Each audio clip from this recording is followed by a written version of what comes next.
Hello guys, and we're gonna be starting up an old lawnmower.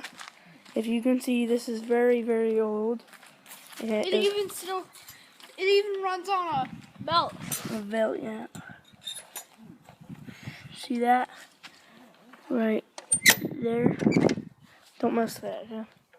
Yeah, and then here's the carburetor, the gas, the engine, the spark plug, the muffler, and the oil is right there, and the starting thing. And then we're gonna put a little in here. And here's like the choke, fast, slow, and stop. And that's for the gas to spin the blade. And let's see. Let's put the camera right here.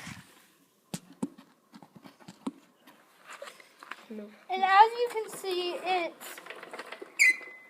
hasn't been working for days, but we just bought that yesterday, and it works.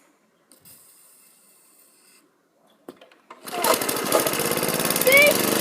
What?